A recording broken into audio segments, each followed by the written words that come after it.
ध्यान दीजिए, हमारा नेक्स्ट टॉपिक है resistance. Resistance of a conductor is the property of a conductor to oppose the flow of charge through it. Resistance जो होता है ना, वो किसी भी कंडक्टर की प्रॉपर्टी होता है जो कि करंट के फ्लो को अपोज करता है, उसका विरोध करता है। और ऐसा वो क्यों करता है, ये भी हम लोगों को थोड़ा समझ लेना चाहिए। जैसा कि हम सब जानते हैं कि किसी भी एटम के आउटर ऑर्बिट में जो इलेक्ट्रॉन्स होते हैं, अगर उन्हें थोड़ी सी भी एनर्जी मिल जाए तो दे विल बिकम फ्री। तो क्या होता है कि किसी भी कंडक्टर के अंदर, आपको पता है कि कोई भी कंडक्टर एटम से ही मिलकर बना है, और जब कोई कंडक्टर कहीं रखा हुआ है तो क्या होता है कि नॉर्मल टेम्परेचर, जो कि रूम टेम्परेचर होता है, उस टेम्परेचर पे एटम्स के आउटर मोस्ट इलेक्ट्रॉन फ्री हो जाते हैं। उनको इतनी एनर्जी मिल जाती है कि वो फ्री हो जाते हैं, और फ्री होकर एटम के अंदर, कंडक्टर के अंदर फ्रीली मूव करने लगते हैं। रैंडमली, बहुत फास्ट मूव करते हैं, रैंडमली मूव करते हैं, उनकी कोई पर्टिकुलर डायरेक्शन नहीं होती है। ठीक है, तो अब जब ये इलेक्ट्रॉन रैंडमली मूव कर रहे हैं, इनको हम फ्री इलेक्ट्रॉन्स कहते हैं। इन्हीं के मूवमेंट के कारण जो है करंट फ्लो होती है। जैसा कि हम जानते हैं कि motion of free electron is known as electric current, मतलब कि फ्री इलेक्ट्रॉन के मोशन के कारण ही करंट फ्लो होती है। अब क्या हुआ, जब हमने इसको किसी सेल से अटैच कर दिया तो अब इन इलेक्ट्रॉन्स पर एक पर्टिकुलर डायरेक्शन में फोर्स लगने लगा। पर्टिकुलर डायरेक्शन में फोर्स लगने लगा तो सारे के सारे इलेक्ट्रॉन एक डायरेक्शन में मूव करने लगे, यूनिडायरेक्शनल हो गए। तो जब इलेक्ट्रॉन इधर मूव करने लगे तो करंट क्या हुआ, इधर से इधर मूव करने लगा, क्योंकि हमें पता है कि इलेक्ट्रॉन के मोशन के अपोजिट डायरेक्शन में करंट फ्लो होती है। ठीक, लेकिन आप एक चीज़ नोटिस कीजिए, ये तो मैंने कुछ एग्जांपल दिया, 4-5 इलेक्ट्रॉन और 4-5 एटम, लेकिन ऐसे तो पता नहीं कितने एटम्स होंगे उस कंडक्टर के अंदर, पता नहीं कितने फ्री इलेक्ट्रॉन्स होंगे उसके अंदर जो मूव कर रहे होंगे इधर से उधर। तो ये जो एटम्स होते हैं, इन इलेक्ट्रॉन्स के मूवमेंट के दौरान, जो इलेक्ट्रॉन है जब मूव करता है बहुत तेज़ी से, उसके ऊपर जब पोटेंशियल अप्लाई हो जाता है, तो तेज़ी से मूव करने के दौरान वो इन एटम्स से टकराते हैं। ठीक है, जब इन एटम से टकराएंगे तो क्या होगा, उनका स्पीड घट जाएगा, उनकी एनर्जी लॉस होगी। तो ये जो एटम्स भरे पड़े हैं इसमें, इन फ्री इलेक्ट्रॉन्स के अलावा, ये क्या कर रहे हैं, इस इलेक्ट्रॉन के मोशन का अपोज कर रहे हैं। तो जब इलेक्ट्रॉन ही तेज नहीं मूव कर पाएगा, टकरा टकरा के मूव करेगा, तो क्या होगा कि इसकी एनर्जी लॉस होगी। तो जब इलेक्ट्रॉन की एनर्जी लॉस होगी यानी करंट कम होगा। तो ये इसी कारण से क्या होता है कि ये अपोज करता है करंट का, और इसी प्रॉपर्टी को हम क्या कहते हैं, रेजिस्टेंस। जैसे एक एग्जांपल समझाऊं कि कोई हाईवे है, ठीक है, आपको पॉइंट ए से पॉइंट बी तक जाना है। तो एक हाईवे है, थोड़ा वो बिजी चलता है, उस पर और भी व्हीकल्स चल रही हैं। अब आप बाइक से बहुत तेज़ी से आपको वहाँ तक पहुँचना है, तो जब आप बहुत तेज़ी से चलाते जाएंगे तो बीच में तमाम व्हीकल्स आ रही हैं। तो जब वो व्हीकल्स आएंगी तो वो आपकी उनसे टक्कर होगी, आप गिर सकते हैं, क्योंकि ट्रैफिक है उस पर, बहुत तेज़ आप नहीं जा सकते हैं। और एक हाईवे क्या है कि बिल्कुल खाली, उस पर आप ही को केवल जाना है कि पॉइंट ए से पॉइंट बी तक आपको बहुत जल्दी पहुंचना है, तो आप उस हाईवे पे बहुत तेज़ी से चले जाएंगे। ठीक है, तो इसीलिए इसी कारण जब किसी कंडक्टर में करंट फ्लो की जाती है ना, तो कंडक्टर में जो फ्री इलेक्ट्रॉन्स होते हैं वो अपने रास्ते में आने वाले एटम्स से लगातार टकराते रहते हैं, जिसके कारण क्या होता है, उनकी ऊर्जा का, उनकी एनर्जी का लॉस होता रहता है। एटम और कुछ और अदर रीजन्स के कारण जो ये डिस्टरबेंस प्रोड्यूस हो रहा है इलेक्ट्रॉन के मोशन के दौरान, उसी को क्या कहते हैं, हम रेजिस्टेंस कहते हैं। और इसी का यूनिट क्या होता है रेजिस्टेंस का, ओम। The resistance of a conductor is given by R is equal to V upon I. We know through Ohm's law this formula. So thus resistance of a conductor is defined as the ratio of velocity. Resistance of a conductor is defined as the ratio of the potential difference across the end of the conductor to the current flowing through the conductor। उन्हीं का ratio है potential difference और current का। Unit अभी मैंने बताया आपको, the unit of resistance is ohm and it's symbol is omega. ये जो सिंबल होता है इसे ओमेगा कहते हैं, ठीक है। इसी के आधार पे हम 1 ओम की भी डिफिनीशन दे सकते हैं। Put the value of potential difference 1 volt and current 1 ampere, ठीक है। तो डिफिनीशन ऑफ 1 ओम क्या हो गई कि resistance of a conductor is said to be 1 ohm if the potential difference of 1 volt across the end of the conductor makes a current of 1 ampere to pass through it. मतलब कि अगर किसी conductor के दोनों सिरों के बीच 1 volt का पोटेंशियल डिफरेंस हो और उसमें से 1 एम्पियर की करंट फ्लो हो, तो उस कंडक्टर का रेजिस्टेंस कितना होगा 1 ओम। फार्मूले में हम 1 वैल्यू पुटअप करके इस तरह से डिफाइन कर सकते हैं किसी भी यूनिट को। देखिए रेजिस्टेंस की कुछ बिगर यूनिट्स भी हैं। 1 kilo ohm is equal to 10⁻³ ohm and 1 mega ohm is equal to 10⁻⁶ ohm. देखिए किसी भी कंडक्टर का जो रेजिस्टेंस होता है does not depend upon the potential difference across the ends of the conductor. Potential difference जो है कंडक्टर के सिरों पर, एंड्स पर, उस पर किसी भी कंडक्टर का रेजिस्टेंस डिपेंड नहीं करता। और किसी भी कंडक्टर के अलग अलग जो रेजिस्टेंस है वो अलग अलग हो सकता है, ठीक है। तो जब रेजिस्टेंस अलग अलग होगा तो उसमें फ्लो होने वाली करंट भी अलग अलग होगी, क्योंकि रेजिस्टेंस तो करंट के फ्लो का अपोज करता है। तो अगर रेजिस्टेंस ज़्यादा होगा तो करंट कम फ्लो होगी, रेजिस्टेंस कम होगा तो करंट ज़्यादा फ्लो करेगी। तो हम देखिए फार्मूला जानते हैं V/I is equal to R, ठीक है। इसको रीअरेंज करके हम निकाल सकते हैं formula I is equal to V/R। अब I और R देखिए दोनों इनवर्सली प्रोपोर्शनल है। Equation 6 shows that the electric current in a conductor is inversely proportional to the resistance of the conductor if potential difference across the conductor is constant। अगर दोनों ends पर potential difference जो है constant है दोनों के बीच, तो I is inversely proportional to the R। तो अब जरा यहाँ ध्यान दीजिए, R से कैसे देखिए I पर इफेक्ट पड़ता है। इफ रेजिस्टेंस इज हाफ, अगर रेजिस्टेंस को आधा कर दें तो करंट डबल हो जाएगा। कैसे, ये देखिए जब रेजिस्टेंस को हमने हाफ किया तो देखिए रेजिस्टेंस को हाफ करने का मतलब R/2 और 2 जंप करके ऊपर चल जाएगा, यानी I हो गया दुगना, डबल।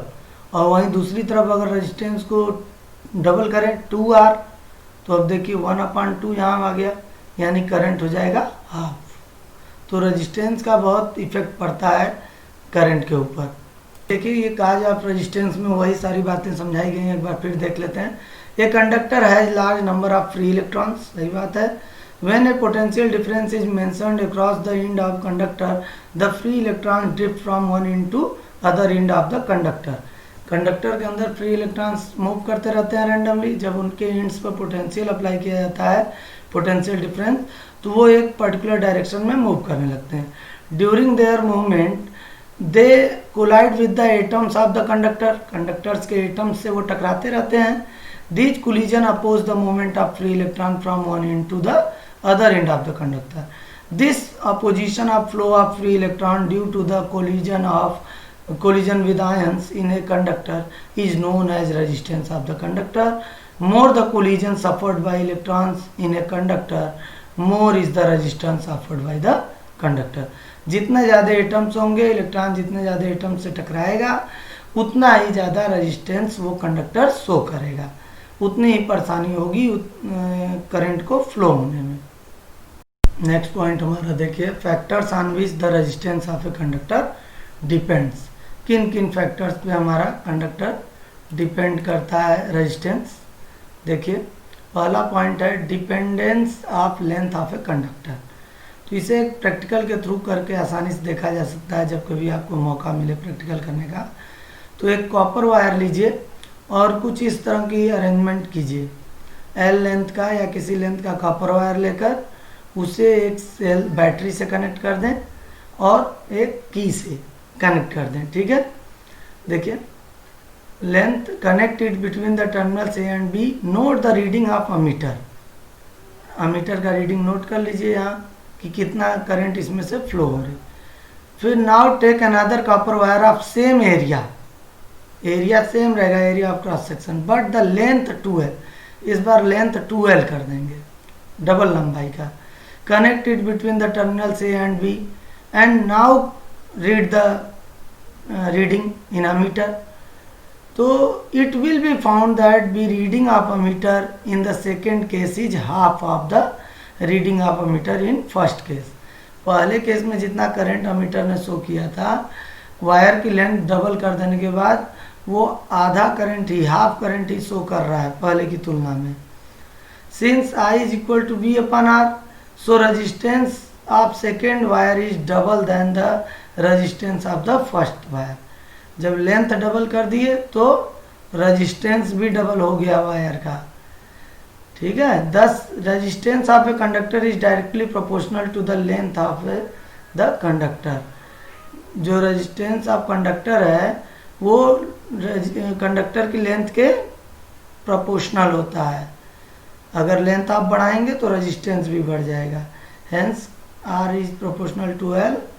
दस more is the length of a conductor, more is its resistance. जितना लंबा वायर होगा या जितना लंबा कंडक्टर होगा उसका रेजिस्टेंस भी उतना ज़्यादा होगा। ये हमें याद रखना पड़ेगा कि जो रेजिस्टेंस बढ़ता जाएगा अगर आप कंडक्टर की लंबाई बढ़ाते चले जाएंगे तो। कि अभी वही चीज़ हम लोग सीखे। Resistance of a conductor depends on its dimensions, it means length and area of cross section. इन दो बातों पे डिपेंड करता है। ये देखिए एक और एक्सपेरिमेंट के थ्रू आप चेक कर सकते हैं। Dependence of on area of cross section of a conductor. Now take two copper wire of same length, इस बार लेंथ सेम है but of different area of cross sections. मतलब एक मोटा तार है वायर और एक पतला वायर है लेकिन लेंथ सेम है। अब इसको फिर उसी सर्किट में जो अभी हम लोगों ने ऊपर बनाया था कनेक्ट कर दें टर्मिनल्स A और B के बीच में और करंट फ्लो करा के सबसे पहले अमीटर में चेक करें करंट कितना है। तो करंट रीड कर लिए, ठीक। Note the reading of ammeter. Now disconnect the first wire and connect the second wire, जो मोटा वाला वायर है उसे कनेक्ट कर दीजिए A और B के बीच। And again note the reading of the ammeter. It will found that the reading of ammeter is more than when first wire is connected between A and B than the reading of the ammeter when second wire is connected between the terminals A and B। पहली बार में देखिए मोटा wire connect किया गया था, current की reading ली गई। फिर दूसरी बार में पतला वायर कनेक्ट करके रीडिंग ली गई। तो हम पाते हैं कि जब फर्स्ट वायर जो कि थिक वायर था, मोटा वायर, उसको कनेक्ट करने पर करंट का अमाउंट ज़्यादा था, जबकि पतले वाले वायर को कनेक्ट करने पे करंट का अमाउंट कम था। Thus the resistance of conductor is inversely proportional to the area of cross section of a conductor। यानी कि जो रेजिस्टेंस ऑफ कंडक्टर है, किसी भी कंडक्टर का जो रेजिस्टेंस है वो उसके एरिया ऑफ क्रॉस सेक्शन के इन्वर्सली प्रोपोर्शनल होता है। यानी कि अगर मोटा वायर है तो रेजिस्टेंस कम अप्लाई करेगा कंडक्टर, और पतला वायर है तो रेजिस्टेंस ज़्यादा अप्लाई करेगा, ठीक है। मोटे वायर में करंट बड़ी आसानी से फ्लो होगा और पतले वायर में करंट जो है उसका अपोज कंडक्टर ज़्यादा करेगा करंट का। ये देखिए दिया भी है, resistance is inversely proportional to the area of cross section of the conductor, R is inversely proportional 1/A। Thus the resistance of a thin wire is more than the resistance of a thick wire। पतले wire का resistance ज़्यादा होगा और मोटे wire का resistance कम होगा। एक थर्ड पॉइंट भी है, effect of the nature of the material. यानी कि कंडक्टर किस तरह के मटेरियल से बना है, उस मटेरियल का नेचर कैसा है, इस बात पर भी कंडक्टर का रेजिस्टेंस डिपेंड करता है, ठीक है। तो जानते रहिए। जैसे एक एक्सपेरिमेंट करके आप देख सकते हैं कि लेंथ और एरिया सेम रखते हुए दो मटेरियल के हमने वायर लिए, कॉपर और एल्युमिनियम के। एक बार कॉपर को कनेक्ट किया टर्मिनल A एंड B जो ऊपर सर्किट थी, इस वाले सर्किट में इसकी जगह पे एक बार कॉपर वायर कनेक्ट करके रीडिंग ले लिए और एक बार एल्युमिनियम वायर कनेक्ट करके रीडिंग लेंगे। तो हम पाते हैं कि जो कॉपर वायर को कनेक्ट किए हुए हैं तो अमीटर में ज़्यादा करंट बता रहा, और जब एल्युमिनियम वायर को कनेक्ट कर रहे हैं तो कम करंट बता रहा। इसका मतलब हुआ resistance of copper wire is less, copper wire का रेजिस्टेंस कम होगा तभी तो करंट ज़्यादा फ्लो हो रही है, then the resistance of aluminium, और कॉपर का रेजिस्टेंस कम है और एल्युमिनियम का रेजिस्टेंस ज़्यादा होगा, कॉपर कम रेजिस्टेंस लगा रहा है और एल्युमिनियम ज़्यादा। Hence resistance of a wire और conductor depends upon the nature of the material of the conductor, conductor किस मटेरियल से बना है, उसका नेचर कैसा है, इस पे भी रेजिस्टेंस डिपेंड करता है। पॉइंट देखिए, effect of temperature of conductor. देखिए अगर टेम्परेचर बढ़ता जाएगा कंडक्टर का तो भी रेजिस्टेंस पे इफेक्ट पड़ता है। क्या? If the resistance of the conductor connected in the circuit increases its resistance increases. जैसे जैसे कंडक्टर का टेम्परेचर, वायर का टेम्परेचर बढ़ता जाएगा, कंडक्टर का टेम्परेचर बढ़ता जाएगा, उसका रेजिस्टेंस भी बढ़ता जाएगा। 10 factors on which resistance of a conductor depends are its length, इसकी लेंथ पर, its area of cross section, length जितना ज़्यादा होगा रेजिस्टेंस उतना ज़्यादा होगा, डायरेक्टली प्रोपोर्शनल होता है। एरिया जितना ज़्यादा होगा रेजिस्टेंस उतना कम होगा, ये इनवर्सली प्रोपोर्शनल होता है। And nature of its material, material का नेचर कैसा है उस पर भी डिपेंड करेगा। एंड इट्स टेम्परेचर, टेम्परेचर बढ़ता जाएगा तो भी रेजिस्टेंस बढ़ता जाएगा। इन 4 बातों पे फिलहाल आप समझिए कि ये वो फैक्टर्स हैं जिस पे किसी भी कंडक्टर का रेजिस्टेंस डिपेंड करता है। Length, area of cross section, nature of its material and its temperature. देखिए experimentally it is found that, अभी ऊपर हमने एक अरेंजमेंट किया था, उसमें हमने पाया था कि रेजिस्टेंस लेंथ के डायरेक्टली प्रोपोर्शनल है और एरिया के इनवर्सली प्रोपोर्शनल है। तो वही चीज़ यहाँ पर भी दिया है कि experimentally it is found that the resistance of conductor is directly proportional to its length and the resistance of conductor is inversely proportional to its area of cross section। तो अब क्या फार्मूला बनता है हमारे पास, resistance R is directly proportional to length by area. तो अब proportional को हटाना पड़ेगा, प्रोपोर्शनलिटी कांस्टेंट लगाना पड़ेगा। तो हम पाते हैं R is equal to rho L by A, ये रो टर्म है, इसे इस तरह से रिप्रेजेंट किया जाता है रो, ठीक है। Where rho is the constant of proportionality and known as the resistivity और special resistance of the conductor. इस टर्म को स्पेशल रेजिस्टेंस या रेजिस्टिविटी ऑफ द कंडक्टर कहते हैं। और ये टर्म किसके लिए आया है, इस कांस्टेंट, इस प्रोपोर्शनल साइन को हटाने के लिए। देखिए प्रोपोर्शनल साइन हटाकर इक्वल साइन लगा दिया गया और एक प्रोपोर्शनलिटी कांस्टेंट रो यूज किया गया, जिसे हम रेजिस्टिविटी और स्पेसिफिक रेजिस्टेंस कहते हैं, रेजिस्टिविटी या specific resistance of the conductor. तो इस फार्मूले से हम रेजिस्टिविटी और स्पेसिफिक रेजिस्टेंस का डिफिनीशन निकाल सकते हैं, बना सकते हैं। रो इज इक्वल, देखिए R is equal to rho L by A होता है, तो इसे रीअरेंज कर लें, rho is equal to R A by L. If current का वैल्यू 1 एम्पियर रख दें, लेंथ अरे एरिया का 1 मीटर स्क्वायर, लेंथ 1 मीटर, तो क्या मिलेगा हमको, रो इज इक्वल टू आर। अगर ए और एल की वैल्यू 1 रख दें तो आर की value, rho is equal to capital R बचेगा। तो इसी से एक फार्मूला मतलब डिफिनीशन क्या बनती है हमारी, resistivity of a conductor is defined as the resistance of the conductor of unit length and unit area of cross section. यदि कोई यूनिट लेंथ का एक वायर हो और उसका area unit area of cross section हो, तो उसका जो रेजिस्टेंस होगा वही उस कंडक्टर का स्पेसिफिक रेजिस्टेंस यानी रेजिस्टिविटी भी होगा। वैल्यू पुटअप करके हमने रेजिस्टिविटी का डिफिनीशन निकाल लिया, बना लिया। यूनिट ऑफ रेजिस्टिविटी क्या है, in CGS system unit of resistivity और specific resistance is ohm cm, ohm centimetre.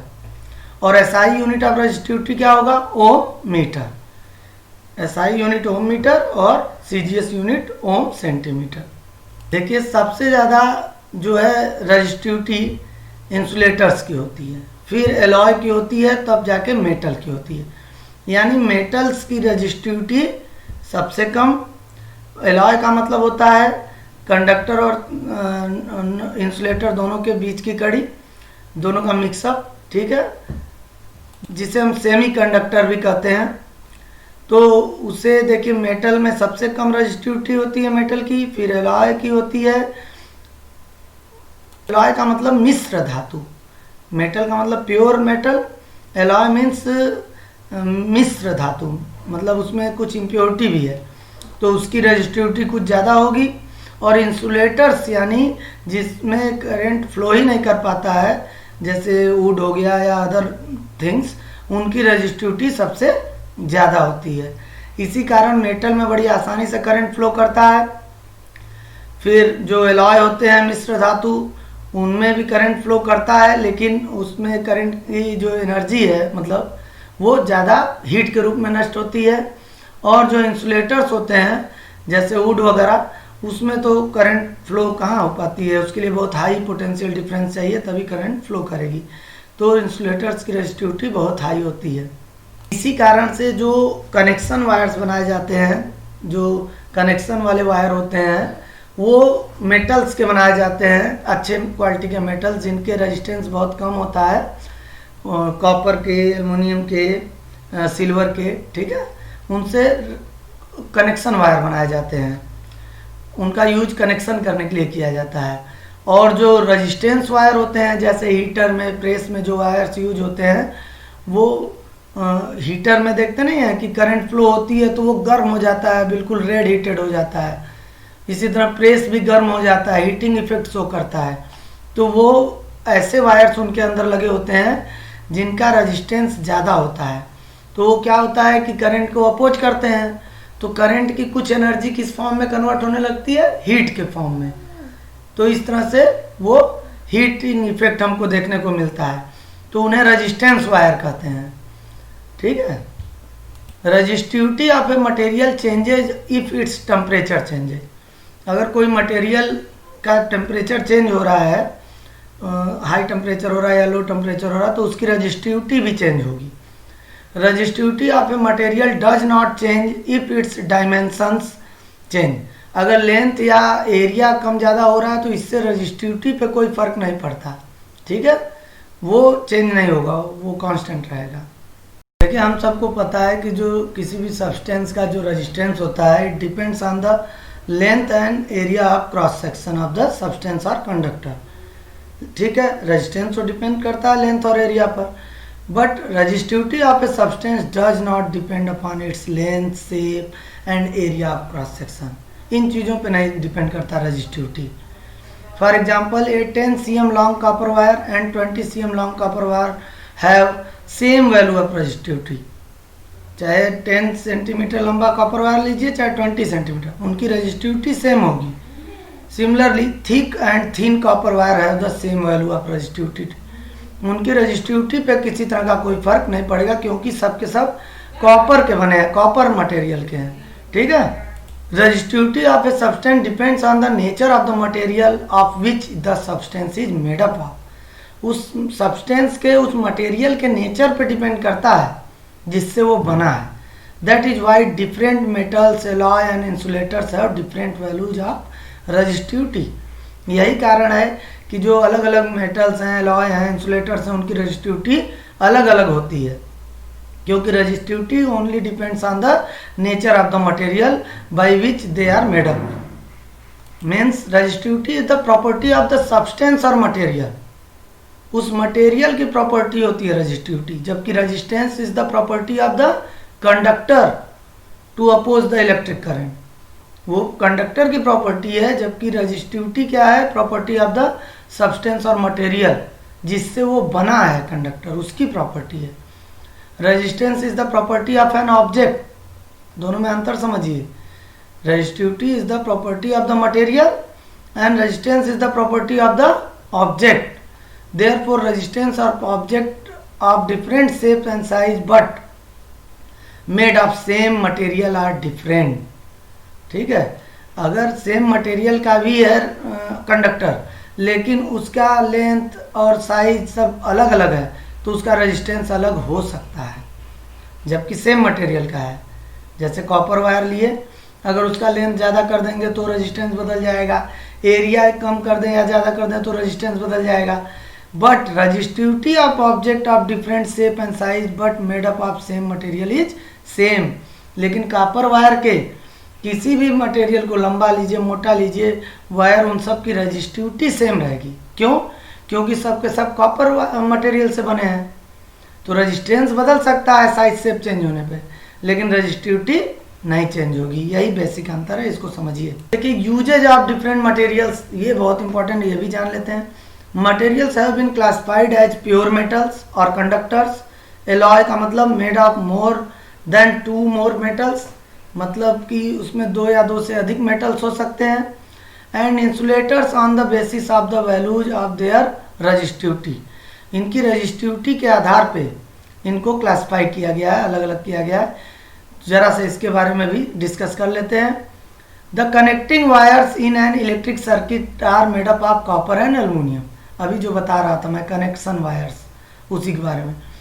The resistivity of pure metals is very low, अभी ऊपर हम लोगों ने देखा था कि मेटल्स का रजिस्टिविटी लो होता है। So electric current passes easily through them. Out of metal silver is the best conductor of electricity because its lowest resistivity among all metals. बाकी सारे मेटल्स की तुलना में सिल्वर की जो रजिस्टिविटी होती है वो सबसे लो होती है, इस वजह से इसे सबसे बेस्ट कंडक्टर माना जाता है फॉर द इलेक्ट्रिसिटी। दस connecting wires in an electric circuit must be made of silver, इसीलिए जो कनेक्शन वायर्स होते हैं आप देखेंगे घरों में तो सिल्वर के वायर लगे होते हैं, लेकिन चूंकि सिल्वर थोड़ा महंगा पड़ता है इसलिए सिल्वर के बाद नंबर आता है कॉपर वायर्स का, वो भी अच्छे वायर्स हैं, उनकी भी कंडक्टिविटी अच्छी होती है इलेक्ट्रिसिटी के लिए। तो देखिए लिखा भी है, the silver metal is costly as compare to other metals like aluminium and copper. The resistivity of copper and aluminium are also low and these metals are cheaper than silver, therefore connecting wires are made up of copper and aluminium metals, इसीलिए इनका बनाया जाता है connection wire. Filament of an electric bulb is made of tungsten metal. अब तो bulb वो use ही नहीं हो रहा ज़्यादा, लेकिन पहले जो बल्ब यूज होते थे 100 वाट के, तो उसमें जो फिलामेंट बीच में होता है जो कि चमकता है जो बल्ब के अंदर, वो टंगस्टन मेटल का बना होता है। Tungsten does not burn even at high temperatures, बहुत ज़्यादा टेम्परेचर होने पर भी टंगस्टन पिघलता नहीं है, मेल्ट नहीं होता है। The melting point of tungsten is very high, about 3380 degree C. For these reason filament of an electric bulb is made up of tungsten. अब टंगस्टन क्या है, टंगस्टन का जो रजिस्टिविटी है वो हाई होता है, ठीक है। अब उससे क्या फ़र्क पड़ा कि प्रॉब्लम ये हुई कि जब करंट इसमें से बहुत तेज़ी से फ्लो होता है, इलेक्ट्रॉन्स फ्लो होते हैं उसमें से, तो वो बहुत ज़्यादा एटम से टकराते हैं, जिसकी वजह से उनकी काइनेटिक एनर्जी हीट एनर्जी में कन्वर्ट होने लगती है, और वही हीट एनर्जी फिर हमको लाइट एनर्जी के रूप में दिखती है, ठीक है। आप बल्ब के पास हाथ ले जाएंगे तो आपको महसूस होगा गर्मी भी और लाइट तो दिखती ही है। तो उसी कारण से जो है जो एनर्जी है काइनेटिक एनर्जी इलेक्ट्रॉन्स की, वो किस में कन्वर्ट हो गई, तो रेजिस्टेंस के कारण ही तो हुई, टंगस्टन मेटल के रेजिस्टेंस के कारण ही तो हुई। आगे, heating elements of electric appliances like electric iron, electric heater, electric toaster, room heater, immersion rod and are made of nichrome. Nichrome भी एक एलॉय है जिसमें देखिए क्या होता है, निकिल, आयरन, क्रोमियम और मैग्नीज, ये सब मिला होता है। तो nichrome is an alloy of metals. The resistivity of nichrome is more than the resistivity of the metals use to make it.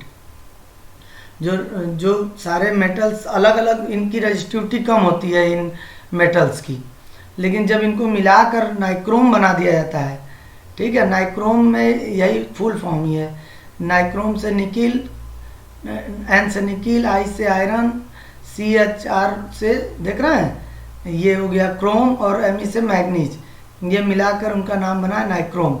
ये अलॉय है, ये सारे सारे मेटल्स उसमें मिले होते हैं।